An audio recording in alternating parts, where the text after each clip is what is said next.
सवाल यही है मुझे, जोन कहाँ पे बनने वाला है और जोन के अंदर सिकंदर कौन रहेंगे? एक सेंट्रल सर्कल मोस्ट प्रोबेबली ऐसे फ्लाइट पाथ्स में देखने को मिलता है, या फिर जस्ट सेंटर से नॉर्थ की तरफ को जाता हुआ सर्कल। सदर्न सर्कल्स तो कम हो जाते हैं, लेकिन देखिए किसी भी चीज़ के चांसेस आप जीरो नहीं ले सकते हैं, बट नहीं करना चाहिए। इनफैक्ट सर्कल के बाहर जाके उनको लूट पहले करनी पड़ेगी, उसके बाद जोन के अंदर प्रवेश भी करना पड़ेगा। हाल ही में हमने देखा है गॉड लाइक यूजुअली प्रिफर करती है कि सेंटर के अराउंड खेलना। पिछले गेम में भी कुछ सेम ही किया था, बट इस बार इतना वक्त वेस्ट हो रहा है कि अब इनको एजेस का रास्ता फिर से लेना पड़ेगा। 2 खिलाड़ी आगे जा चुके हैं, लेकिन बाकी 2 तो पीछे ही बचे हुए हैं। एडमिनो के पास एक M16 है, सिंगल टैप या फिर बर्स्ट जैसा भी आप इस्तेमाल करना चाहें कर सकते हैं। Plus backup is also here. एक और बात, लेवल 3 का वेस्ट और लेवल 2 की हेलमेट भी है, मतलब OR के खिलाड़ी अगर मूव करते हुए आए हैं तो अच्छी लूट लेकर के आए हैं। एकदम से बैकअप बुलाया गया, जी बिल्कुल बैकअप आ चुका है, बट गॉडलाइक के 2 खिलाड़ी अभी भी यहीं पर इस ब्रिज के नीचे के एरिया पर है, जिसका आइडिया नहीं है, बट जेली का मूवमेंट, जेली एकदम पीछे से आए हैं। जी गॉड और एस पावर पानी में अभी भी बुरे फंसे हैं। ओह, जेली को पता चल चुका है। Does he know? थोड़ी देर में पता चल जाएगा। जेली यहाँ पे चाहते हैं पावर प्ले का फायदा उठाना बखूबी। एस पावर के पास बस एक हेलमेट है और एक एनर्जी ड्रिंक है और शॉटगन भी है, बट उसके लिए उनको सतह पे आने पड़ेगा। अब यहाँ पे प्रॉब्लम्स होंगी। मैक भी ढूंढ रहे हैं एंड OR देखिए अपने बहुमूल्य जो वक्त है वो ज़ाया कर रहे हैं। उन्हें भी समझना पड़ेगा एक पॉइंट पे डिसएंगेज करना है, उनको भी लूट करना है, बट दे अंडरस्टैंड कि यहाँ पे पॉइंट्स भी बहुत ज़्यादा इंपॉर्टेंट रहता है। तो सर्कल के अंदर देखते हैं यहाँ पे OR का क्या डिसीजन रहेगा, कि संजाम पे आके रुकेंगे, ये नहीं जाने देने वाले। इन्होंने तय कर लिया है कि जी गॉड देखिए कि HP भी कितनी लो हो रही है, पानी के ऊपर आ भी नहीं पा रहे। इस पावर बिल्कुल पीछे, जी गॉड के लिए भी दिक्कतें। अब एक खिलाड़ी पानी में ही उतर चुका है, वहीं पर ट्रू रिपर्स के लिए एक और बार मुश्किलें, और अब एनिमीज अहेड करके प्लेयर्स पिक किए जा सकते हैं। OR के प्लेयर्स को ये चीज पता है। ऐसा लगा एक बार के लिए शायद इस पावर को स्पॉट कर ले, बट जी गॉड को तो स्पॉट किया जा चुका है एडमिनो के द्वारा, और इस पावर को पता है ऊपर मैक है। स्कारल वर्सेस पंप एक्शन शॉटगन। जी गॉड डाउन। एस पावर के लिए अभी और ज्यादा मुश्किल है, कहीं ना कहीं सांसें अटक जाती हैं ऐसे मौके पर जब आपको पता है शिकारी आपके बिल्कुल ऊपर है। एस पावर की HP डिप्लीट होना शुरू हो चुकी है और एडमिनो तैर के आ चुके हैं। मैक को इंफॉर्मेशन मिली, इंस्टेंट नॉक मैक्स ने किया। गॉड लाइक 2 खिलाड़ी खोना पड़ेगा इनको। जी हाँ, और ये पावर प्ले फिनिशेस होंगे। ये देखिए जी गॉड जान न्यौछावर करेंगे यहाँ पे। इस पार वो भी अभी नॉकड आउट ही है, कोई चारा नहीं है उनको बचाने के लिए। बट एक और दूसरे फाइट पे आ चुके हैं ट्रू रिपर्स इनिग्मा गेमिंग के खिलाफ। मैक्स कैश अकेले, विपेक्स भी यहाँ पे आ गए, अल्फी है, एडन है। मैक्स कैश को अपने DBS के साथ कुछ ना कुछ जलवे दिखाने पड़ेंगे इस दौरान, क्योंकि दलजीत वो तो नॉक और फिनिश हो चुके हैं। एडन को स्पॉट कर लिया है, ग्रेनेड कुक कर चुके हैं, उनकी तरफ फेंका जाएगा और ये ग्रेनेड का डैमेज बहुत ज्यादा प्रबल होने वाला है। मैक्स कैश को वो नॉक भी मिल चुका है। एक और खिलाड़ी बचे हैं यहाँ पे अल्फी। ओवेस चाह रहे हैं कि वो डोर तोड़ें, उसके बाद पुशिंग करें। पोजीशन के बारे में वाकिफ तो है, बट देखते हैं यहाँ पे क्या होता है इस फाइट के अंदर। अगर एक थ्रोएबल रहता तो डेफिनेटली डाला जाता, बट अल्फी के ऊपर एक शॉट हेड पे पड़ा था ऐसा लगा। बट ट्रू रिपर्स के खिलाड़ियों को एक एक करके तोड़ा जा रहा है, जैसा कि आप देख सकते हैं। विपेक्स सरवाइव कर रहे हैं, लेकिन कितनी देर तक जब ये ग्रेनेड सीधा आकर के लगेगा। और एनिग्मा गेमिंग दलजीत के नुकसान पे सिक्योर करेगी 4 फिनिशेस, मतलब 8 अंक। 8 अंक निकाल चुके हैं। आई थिंक ये एक फेयर ट्रेड होना चाहिए एनिग्मा गेमिंग के लिए। शुरुआत काफ़ी बेहतरीन रही है, बट आसपास आप देख सकते हैं WSP भी मंडरा रहे हैं। शायद कहीं ना कहीं इस फाइट के अंदर वो भी शामिल होना चाहते हैं। फिलहाल के लिए टीम ब्लाइंड ने पूर्ण खुशी खुशी वो जा रहे थे यहाँ से। टीम एंटिटी ने भी ग्लोबल स्पोर्ट्स के साथ फाइट ले ली। उन्हें पता था ग्लोबल स्पोर्ट्स के दिन अच्छे नहीं चल रहे हैं, इनके भी इतने कुछ खास अच्छे नहीं चल रहे थे, बट अगर पावर प्ले का फायदा उठा सकते हैं, कुछ पॉइंट्स अपने लिए अर्ज सकते हैं बड़ी पुश करने की, उसमें भी तो हमने महारत हासिल कर ली। वाओ, रेडन का एक स्प्रे गया, सेंसे हुए हैं डाउन। क्या रेडन आगे जाकर के कंफर्मेशन लेना चाहते हैं, क्योंकि उनको साइड से आती बग्गी भी दिख चुकी है, मतलब बैकअप उधर से भी आ रहा है तो बैकअप इधर से भी आना चाहिए। लेकिन नहीं, रेवेनेंट के खिलाड़ियों को पता चल चुका है कि इस फाइट को थोड़ा दूर दराज से ही अप्रोच करना सही रहेगा। एमजे बिल्कुल साइड में आ चुके हैं। एक डीबीएस का शॉट अगर लगा दिक्कत होगी, लेकिन नहीं, एमजे अपोलो इनफैक्ट उनकी डीबीएस चलती है। और डब्ल्यूएसबी जो अभी अभी यहाँ एक कॉन्फर्मेशन लेने आना चाहती थी, दिक्कतों के अंदर दी जा चुकी है प्लेयर्स। और डब्ल्यूएसबी के ज़ेरेफ अब एक एक करके प्लेयर्स को पिक कर रही है। पूरी फाइट सिर्फ ट्रेड्स पे चल रही है, बैक एंड फोर्थ। सिर्फ लाजवाब खेल रहे हैं इस दौरान, बट WSB आखिरी 2 ही खिलाड़ी बचे हैं। अरमान आए हैं, ज़ेरेफ को किसी तरीके से बचाएंगे। बहुत अच्छी असॉल्टिंग करते हैं, उनको बचाना अनिवार्य है।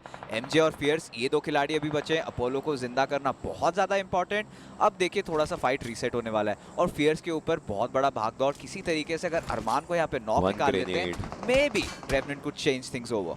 1 ग्रेनेड और इस ग्रेनेड को अंदर की तरफ को फेंकना पड़ेगा। Will it go in? Oh, it almost goes in. I believe वो दरवाजा जो फूटा होगा, लेकिन शुभ थे जो कि दिक्कतें दे देंगे। MJ डाउन, ज़ेरेफ एकदम आगे की तरफ को आ रहे हैं, साइडलाइन से फियर्स इनको शॉट्स दे रहे हैं। शुभ एकदम ऊपर चढ़े हुए थे, लेकिन WSB का बचते हैं तो सिर्फ शुभ। देखिए एनिग्मा गेमिंग के ओवेस ने वहां पे अरमान का नॉक निकाला है, तो एनिग्मा गेमिंग भी हो चुकी है शामिल इस फाइट के अंदर। जरूर से बहुत सारे पॉइंट्स यहाँ पे इकट्ठा करना चाहेंगे और फियर्स देखिए जहाँ पे गाड़ी घुमा के फिनिशेस अरज सकते हैं अपने लिए, वो कर रहे हैं। रेवनेंट फिलहाल के लिए 3 प्लेयर्स के साथ जीवित है, बट इनको जल्द से जल्द डिसएंगेज भी करना पड़ेगा। बट उससे पहले रेवनेंट को पता है ये सारी फिनिशेस की क्या अहमियत है, बट यहाँ पे अगर डिसएंगेज नहीं करते हैं शायद एनिग्मा गेमिंग के चपेट में आ सकते हैं। डेफिनेटली, और उसी में मुश्किलें बहुत ज्यादा बन सकती हैं और शॉट्स तो लिए जाएंगे गाड़ी पे। अभी के लिए प्लेयर पे भी आखिरी गोली लगी ओवेस की, बट ये प्लेयर्स देखिए जहां जा रहे हैं वहां शुभ है, सरवाइव कर रहे हैं। ग्रेनेड का पिन खुला, बट अब जाकर के प्लेयर्स को स्पॉट करेंगे। AKM का इस्तेमाल करने की कोशिश, आखिरी खिलाड़ी उनके सामने 3, और उसी चक्कर के अंदर WSB दूसरी टीम बनती है इस समय एलिमिनेट होने वाली। ये कहावत है, जब जब सेंसे अर्ली ऑन फिनिश होते हैं, हाँ। तब रेवनेंट चिकन डिनर लेती है। तो शायद आगोश BGMI का मुहावरा है। ये एक बीच सारी गोलियों की गूंज सुनाई दी। शायद ओजी को पता चल चुका है कि प्लेयर्स कहाँ पे हैं और ये फाइट में जरूर से हिस्सा लेना चाहेंगे। टीम एंटिटी और OR के बीच में जंग वो छिड़ चुका है। गॉडलाइक के खिलाड़ियों की अगर बात करी जाए, शैडो उनके ऊपर वो मोलोटोव आया था, फर्स्ट एड जरूर लगा लेंगे, 75% HP, लेकिन उससे पहले ब्लेज एकदम बैकएंड से देखा, मतलब जॉनथन बचते हैं आखिरी खिलाड़ी। कैसे यहां से निकल पाएंगे? गाड़ी के अंदर बैठ चुके हैं, लेकिन स्प्रेज इनके ऊपर आ रहे हैं और इसी के बीच में दिक्कतें हो सकती हैं। आधी HP हो चुकी है, मूव आउट करना पड़ेगा। स्मोक का कवर लिया, लेकिन शॉट्स इनके ऊपर पड़ रहे हैं। फर्स्ट एड लगाएंगे, सांसें अटक चुकी होंगी इनकी, फर्स्ट एड लगेगी जी नहीं, ब्लेज के ही शॉट्स आएंगे एंड गॉडलाइक हो चुकी है बाहर। जी हाँ, शुरुआत की एक छोटी सी डिसीजन मेकिंग में हड़बड़ाहट और वहां पे देखिए कितना भारी पड़ा टीम गॉडलाइक को। रेवनेंट ठीक उनके ऊपर, गॉड्सरेन मौजूद और MJ he's kind of feeling himself। Fierce already लाजवाब खेल रहे हैं और द बेस्ट असॉल्टर्स कहलाते हैं इंडिया के, और उसको कैप्चर करना चाह रही हैं। थोड़ी बहुत फाइट्स अभी भी होती हुई वहीं पे सर्कल के अराउंड, टीम एक्सपार्क के अराउंड, इनफैक्ट OR जो आई है, लेट्स सी किस तरीके से फाइट ले पाते हैं।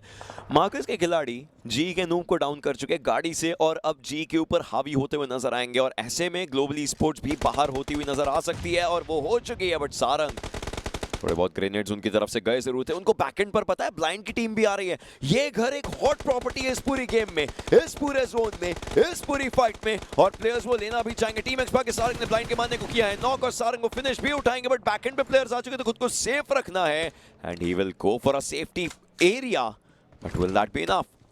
अभी के लिए तो सुरक्षित है, एक फिनिश भी मिल चुका है, बट OR और एक्सपार्क के बीच में तो जंग भी छिड़ेगा। But team blind I think वो इंतजार कर रहे हैं इस फाइट के टूटने का। में दिक्कतें आ सकती है। सवितार गॉड्रेन के खिलाड़ियों के ऊपर थोड़े बहुत शॉट्स लेना चाहते हैं, इनफैक्ट थोड़े बहुत स्प्रेस किए जरूर थे, और वहीं पे एंटिटी के खिलाड़ी गॉड्रेन को दिक्कतें दे रहे हैं, मतलब न्यूमन और एंटिटी के बीच में ये टीम चुकी है फंस तो चुके हैं टीम एंटिटी फिलहाल के लिए। अब तक तो उनका गेम काफी लाजवाब गया है। निंजा यहाँ पे नॉक हो गए हैं, डेफिनेटली सोमरा चाहेंगे ये फिनिश कंफर्म करना, बट सीक्रेट ने ऑलरेडी कर दिया है। सो टीम एंटिटी काफी खुश है, 3 फिनिशेस मिले, कुछ पावर प्ले वाले भी थे, तो आई थिंक ये बेनिफिट करने वाला है। बट यस, अब मुहूर्त आ चुका है सर्कल के कटने का, और सर्कल भी कटा है। Team XSpark, team OR, team Revenant के काफ़ी खिलाड़ी डैमेज ले चुके हैं, और रेवनेंट ने डायरेक्टली डैश इन कर लिया पानी के अंदर। MJ नॉक हो चुके थे, बट अब आई थिंक OR और OG के प्लेयर्स यहाँ पे नॉक हो रहे हैं। OG को जल्द से जल्द अपने प्लेयर्स को रिवाइव करना पड़ेगा, शायद मैक्स या फिर एनिग्मा गेमिंग की तरफ से कहीं और से शॉट्स आ रहे हैं उनकी तरफ। यहाँ पे बोट को भी ब्लास्ट किया गया। रेवेनेंट के खिलाड़ी अब पानी के अंदर फंस चुके हैं और ब्लाइंड के प्लेयर्स पकड़ना चाहेंगे, लेकिन फियर्स एकदम से उठे हैं। एक बार के लिए दिक्कतें हो सकती हैं। स्कोप इन किया, प्लेयर्स को पिक करने की कोशिश, जोकर का आखिरी शॉट लगा जरूर। फियर्स डाउन हो चुके हैं, उनको बचाने का कोई भी तरीका नहीं रहेगा। और अपोलो वो उस बोट के जस्ट पीछे बोट का कवर जरूर बना सकते हैं, लेकिन फाइट नहीं ले सकते। रॉनी भी बिल्कुल बैकएंड पर रहेंगे। फियर्स का जो वो फिनिश है वो जोकर को मिल जरूर जाएगा, बट बैकएंड पे ओजी को भी देखिए, उनको भी तो सर्कल के अंदर मूवमेंट करनी है। और टीम एक्सपार्क वो जस्ट बैठेंगे उस घर के अंदर और वेट करेंगे कि वो भी और खिलाड़ियों को पकड़ सके। एनिग्मा ने लेकिन अभी के लिए वेक्सी को भी देखना पड़ेगा। पहले गेम की चिकन डिनर टीम वर्सेस दूसरे गेम की चिकन डिनर टीम, एक दूसरे के बीच में एंटिटी के सीक्रेट बैकएंड से शॉट लेते हैं और स्प्रे गॉड को करते हैं डाउन। न्यूमन के खिलाड़ी जीवित जरूर रहेंगे। हाँ, इन्होंने फाइट निकाली, बट बैकएंड पे आपने देखा एंटिटी के खिलाड़ी थे जिनको फिनिशेस भी मिले हैं। कि किसी हाल में टीम एनिग्मा गेमिंग के प्लेयर्स तो एटलीस्ट सर्कल के अंदर तो आ चुके हैं। अब रैंगटैन भी स्ट्राइक करने वाले हैं, ऑलरेडी फेंसेस की तरफ पहुंच चुके थे, बट ट्रिगर को इन्होंने गवा दिया है। अब विज़गॉड एकेओपी फ्रंट लाइंस है, ऐश पीछे से आ रहे हैं, कहीं ना कहीं स्मोक्स डाले जाएंगे, ट्रिगर को बचाने की कोशिश की जाएगी, बट ओआर के ऊपर अब शायद एनिग्मा गेमिंग हावी हो सकती है। टीम एक्सपार्क के खिलाड़ी एक प्लेयर नॉक हुए थे, बट उनको आराम से रिवाइव कर दिया गया। सारंग हील अप, लेकिन प्लेयर्स नहीं है एनिग्मा के, और वही एनिग्मा को थोड़ा सा बैकएंड पर रखता है, बैकफुट पर रखता है। ओजी अपने उस एक टीममेट को रिवाइव करना चाहते हैं, they don't want to leave anyone behind. और ओआर के प्लेयर्स एनिग्मा के ऊपर भी हावी होना चाहते हैं, वहीं पर टीम एक्सपार्क ओजी के लिए दिक्कतें खड़ी कर रही है। ड्रीम्स उनकी नजरें अभी भी उस पानी के एरिया पर है, या तो रेवेनेंट का अभी तो कोई है नहीं, या फिर ब्लाइंड का कोई ना कोई दिख जाए तो काफी ज्यादा सही हो सकता है। एडमिनो ने यहाँ पे देखिए सारंग को नॉक किया था, मैक्सकाश ने यहाँ पे ट्रिगर पे नॉक कर दिया है। ओरंगुटान को जल्द से जल्द अपने आप को रिवाइव करना पड़ेगा, अपने गिरे हुए खिलाड़ी को। रही बात सारंग की, he has to also be revived up. और इसी के बीच में आप देखिए ट्रिगर, ऐसा लग रहा है कि उनका तीसरा नॉक है, उनकी एचपी बहुत तेज जा रही थी। एक ग्रेनेड डाला जरूर किया, प्लेयर्स को पिक करने की पूरी कोशिश एक एक करके पिक भी किया जाएगा। ग्रेनेड्स के सहारे सारंग का भी फिनिश जो है वो विज़गॉड अपने लिए उठा लेंगे, लेकिन इस घर के भी और अंदर जाना पड़ सकता है। ये जोन का घर है, लेकिन पुकार घात लगा के बैठे हैं। मोलोटॉव उन्होंने भी डाला, खुद को अपर एरिया पर रखेंगे, जोन के एज पर मौजूद एक ग्रेनेड वो भी डालना चाहेंगे, बट ओआर के मैक वहां पर रखना जायंट्स के लिए भी दिक्कतें करते नजर आएंगे। प्लेयर्स एक एक करके पिक होंगे, बट ये घर बहुत केओटिक हो चुका है। ओजी आगे मूव कर रही है टीम एक्सपार्क के ऊपर, ओआर के साइड में एनिग्मा गेमिंग, लेकिन पुकार का एक ग्रेनेड ऐश को करेगा पिक, और बैकएंड पे विज़गॉड ड्रीम्स को लेकर के जाएंगे। अगर पुकार को भी विज़गॉड ने पिक किया तो एक 1v4 देखने को मिल सकता है। देखिए पुकार फिलहाल के लिए एंट्रीज ब्लॉक कर रहे हैं, हेलमेट उनके पास है नहीं, एचपी काफी कम है और फर्स्ट एड भी नहीं है, सिर्फ एक एनर्जी ड्रिंक के साथ इनको काम चलाना पड़ेगा। बट टीम एनटीटी उनका भी ध्यान रखना पड़ेगा पुकार को, और रैंगटैन ने पुकार की जान खा रखी है। किसी भी क्षण जब नेट्स खत्म होंगे फाइनली 3 मैन पुश आएगा। बट एनटीटी देखिए लेटे हुए हैं ओपन में, टीम मेडल उनके ऊपर कितना ज्यादा हावी हो रहे हैं। Entity an important game, but देखना पड़ेगा क्या होता है। लेकिन क्या ये फिनिश विज़गॉड के हाथों में गया? जी नहीं, वो नॉकड आउट थे। ट्रिगर थे आखिरी खिलाड़ी जिन्होंने पुकार को पिक किया, and OG still surviving. Medal के प्लेयर्स आगे मूव कर रहे हैं, they will take down one more team with them, that is gonna be none other than Entity. Top dog उनको भी दिक्कतें हो चुकी है, लेकिन यहीं पर ऑनकोर को भी दिक्कतों के अंदर लाया जाएगा। ब्लाइंड के नकुल के द्वारा he is surviving with 2 of his teammates. Joker को हील करना है, बट इस टीम के पास जोन का ये जो एज है, देखते हैं कितना ज्यादा फ्रूटफुल होता है इस टीम के लिए। फिलहाल के लिए देखिए किस तरीके से सर्कल बना है, काफी ओपन सर्कल बना है। टीम मेडल एक अच्छे पोजीशन पे, क्यूया को गवा दिया है, नॉक्ड हुए हैं और उनको मैक फिनिश कर देंगे। बट अब इनको दिक्कतें देना चाहते हैं, इन्होंने मछलियां पकड़ ली रेवेनेंट के फॉर्मेट में। एक स्टन ग्रेनेड डाला गया था, रॉनी को ब्लाइंड किया गया, लेकिन ओजी के players is that death rush will have to say एक करके प्लेयर को टेक डाउन किया था, कुछ को डाउन करेंगे। रॉनी वही बड़े grenade, oh my God, the chaos is real and Blind survives, Blind survives that। गाड़ी फूटा, 3 प्लेयर्स यहाँ पे ढेर हो गए। मैक्स फिलहाल के लिए बचे, जेली लेने की अब सबसे बेहतरीन टाइम है। पैराडॉक्स के ऊपर वो हावी हो चुके हैं। ओआर किसी ना किसी तरीके से अपने प्लेयर्स को जिंदा रखना चाह रहे हैं, but now it is going to be a very tricky 2v3 situation. Launch week की टॉप टीम, पिछले बीजीएमएस की टॉप टीम एक दूसरे के विरुद्ध। जेली के पास खिलाड़ी हैं, उनके पास 10 फिनिशेस हैं, लेकिन ब्लाइंड के पास ग्रेनेड्स हैं। पहले ओजी को भी इसी ग्रेनेड का स्वाद चखाया, और इस बार ओआर को भी स्वाद चखाना चाहते हैं। मेडल के टॉप डॉग क्या गेम बदल सकते हैं? क्या वो ऑफ एंगल से ब्लाइंड को दिक्कतें दे सकते हैं? तैयार करके जा जरूर है, बट नकुल का ग्रेनेड जाएगा, जेली को खत्म करेगा, और वहीं पे मैक्स टॉप डॉग को पिक करते नजर आएंगे। जो फाइट 2 वर्सेस 4 थी, वो फाइट 2 वर्सेस 3 बची है। Max, will this be 1 grenade grenade to rule them all. He throws one and Ronnie is down. Knuckle आखिरी खिलाड़ी, एक और ग्रेनेड उनके राइट हैंड साइड पर आया और जोन अब देगा दिक्कत है. OR is ready to win, OR is ready to rule, OR is ready to conquer and OR does that. In style, OR Esports किसी लॉन्च वीक के